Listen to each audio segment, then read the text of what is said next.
नमस्कार दोस्तों, एक और बार स्वागत है आपको हमारे इस चैनल पर। तो चलिए आज के एपिसोड को शुरू करते हैं। Chapter 3 that's murderer. Shekhawat mention के भव्य गेट से काली सेडान अंदर सरकी। मोनिका बाहर निकली। उसका ब्लेजर बेदाग था। हवा में चमेली की गंध थी जो हमेशा भारी लगती थी। उसने एक सांस ली। पीछे सैम कार से उतरा। उसके कपड़े कैजुअल थे, बाल बिखरे हुए।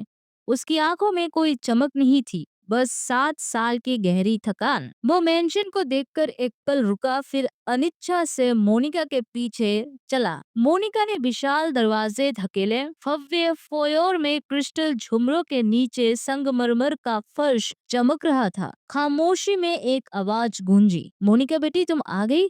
इतनी देर क्यों लगा दी? मोनिका ठिठक गई। आरती शेखावत लिविंग एरिया से उठी और तेजी से मोनिका की ओर बढ़ी। उन्होंने मोनिका को गले लगा लिया। खाना खा लिया तुमने बेटा? आरती की आवाज में ममता थी। मोनिका ने मुस्कुराते हुए कहा, हाँ माँ, मेरी शनाया के साथ मीटिंग भी अच्छी रही। उम्मीद है इसी महीने डील फाइनल हो जाएगी। आरती की आंखें चमक उठी। उन्होंने मोनिका के बालों को सहलाया, फिर गाल छुआ। बहुत अच्छे मेरे बच्चे, जाओ अपने कमरे में जाकर फ्रेश हो जाओ। मैं तुम्हारे लिए हल्दी वाला दूध लेकर आती हूँ। मोनिका ने सिर हिलाया और सीढ़ियों की ओर मुड़ गई। जैसे ही वो ऊपर चढ़ी, आरती की नजरें सैम पर पड़ी। उनकी आंखों की ममता कठोर तिरस्कार में बदल गई। सैम दरवाजे पर खड़ा था, एक खामोश आकृति, कोई शब्द नहीं थे। आरती ने उसकी आंखों में एक पल देखा, फिर मुड़ी और रसोई की ओर बढ़ गई। उनकी पीठ सीधी थी। सैम जो चुपचाप ये सब देख रहा था, उसके दिल में एक तेज दर्द की लहर उठ गई। ऐसे दृश्य को झेलने की उसे आदत सी हो गई थी। फिर भी अपनी माँ का ये भेदभाव उसे रास नहीं आता था। उसे समझ नहीं आता था कि आखिर उसमें ऐसी क्या कमी रह गई जो मोनिका में नहीं है। लेकिन वो जान के भी क्या करती? आखिर जब से उसने होश संभाला था, उसकी अपनी माँ उसके साथ ऐसा ही तो करती आ रही थी। और इसी भारी बोझ के साथ वो अपने पुराने कमरे में चली गई। जैसे ही वो अपने पुराने कमरे के अंदर आई, उसे सब कुछ वैसा ही साफ सुथरा मिला। कमरा बड़ा था, एक और विशाल खिड़की से गार्डन दिखता था। पुरानी लकड़ी की अलमारी, स्टडी टेबल और एक आरामदायक बिस्तर सब अपनी जगह पर थे। दीवारों पर उसके बचपन की कुछ पेंटिंग्स टंगी थी और कोने में एक गिटार स्टैंड रखा था। उसने अपने पुराने कमरे को देख हल्की से मुस्कान भरी और बिस्तर पर लेट गई। वह अपने बिस्तर पर हाथ पांव फैलाए लेटी ही थी कि उसका फोन बज उठा। उसने फोन निकाला तो देखा कि ये उसके असिस्टेंट रवि का फोन था। रवि का कॉल। इस वक्त सैम अपने आप में बुदबुदाते हुए कॉल रिसीव करती है। जैसे ही सैम ने कॉल रिसीव किया, उधर से रवि की आवाज सुनाई दी। सैम, तुम्हारा शक सही था। तुम्हारे डैड का एक्सीडेंट नहीं बल्कि मर्डर हुआ है। सैम चौंक कर सीधी बैठ गई। क्या? और कुछ भी पता चला? उसकी आवाज में झटके से गंभीरता आ गई थी। हमारी टीम केस पर काम कर रही है, रवि की आवाज आई। लेकिन जो डेटा बाहर आया है वो। रवि चुप हो गया। सैम ने फोन पर जोर दिया, रवि वो क्या? रवि आगे बोला, सैम, हमारी टीम के एनालिसिस के हिसाब से तुम्हारे डैड के मर्डर के पीछे तुम्हारे बड़े मामा का हाथ है। सैम का दिल धक से थम गया। उसे रवि की बातों पर भरोसा ही नहीं हो रहा था। अनायास ही बोल पड़ी, क्या? रवि ने अपनी सफाई दी। देखो सैम, मुझे पता है, मुझे भी यकीन नहीं हुआ, लेकिन जब मैंने पूरे डिटेल्स पढ़े और तुम्हारे मामा का डेटा हैक किया, तो हमारे हैकर्स ने इस बात की पुष्टि कर दी कि तुम्हारे डैड की मौत के पीछे तुम्हारे मामा ही है।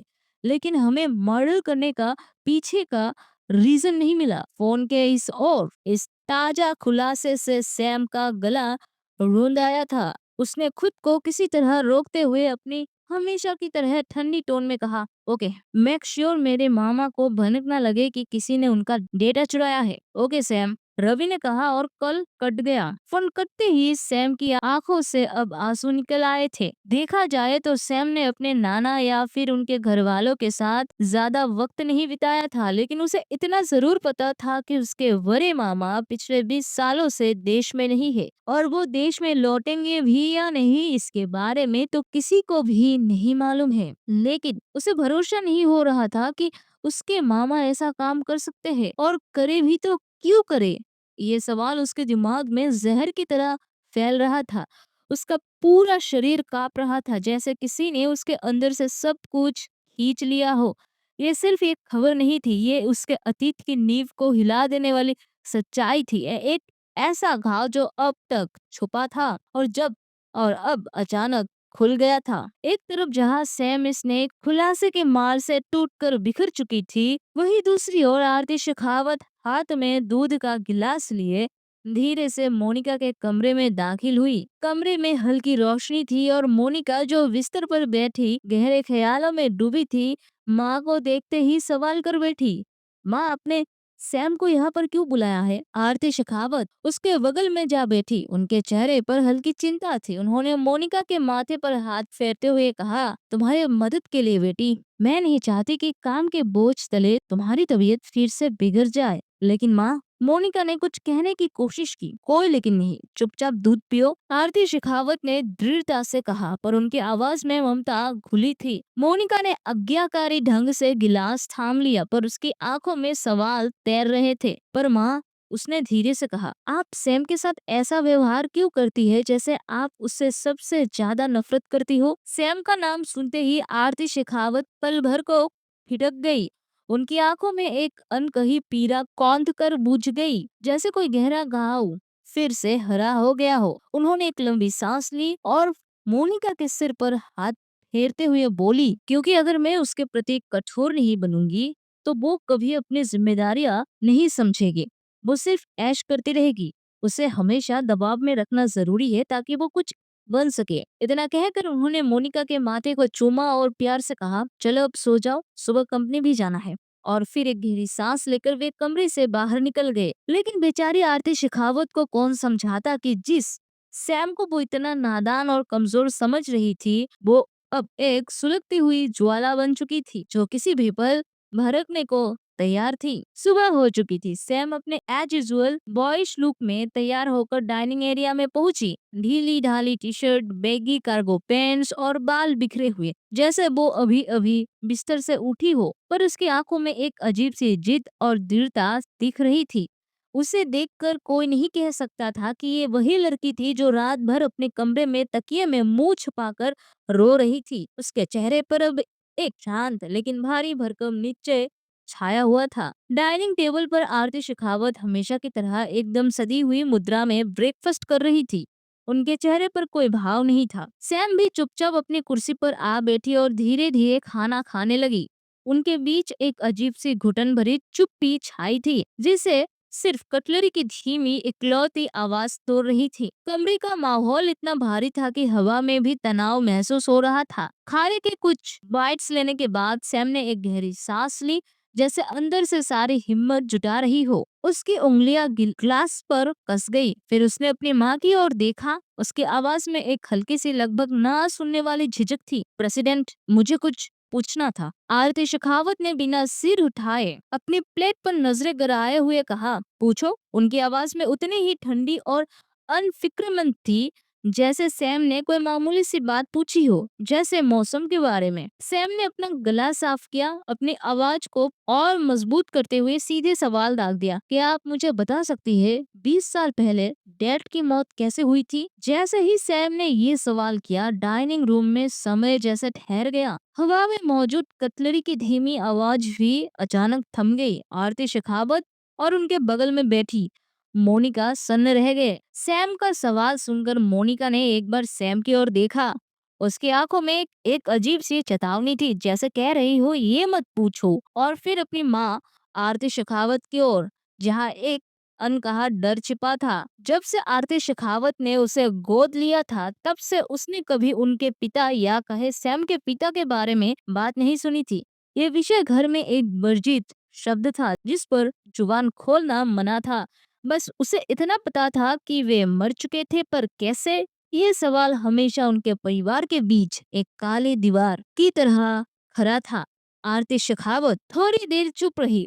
उनकी नजरें अपनी प्लेट पर जमी थी, जैसे सैम वहाँ ही नहीं। उनके चेहरे पर कोई शिकन नहीं थी, कोई भाव नहीं था। फिर उन्होंने अपनी हमेशा की तरह ठंडी आवाज में कहा, आज अचानक ऐसे सवाल क्यों? उनकी आवाज में ना कोई चिंता थी, ना कोई उत्सुकता, सिर्फ एक निरस सवाल, मानो वे सैम को इस बात से दूर धकेल रही हो या फिर इसे एक मामूली जिज्ञासा मान रही हो। यह सुनकर सैम ने इस बार अपने शार्प टोंग सरकास्टिक अंदाज में एक हल्की कड़वी मुस्कान के साथ कहा, क्या आप मुझे मेरे सवाल का जवाब दे सकती है प्रेसिडेंट? वैसे भी मेरी डेट के सिवाय मेरा था ही कौन? मेरी जिंदगी में अब तक तो कोई और आया नहीं, है ना? उसके आवाज में दर्द था, एक तीखापन था और जो सीधे आरती के दिल पर वार कर रहा था। सैम का ताना सुनते ही आरती शेखावत का जबड़ा कस गया।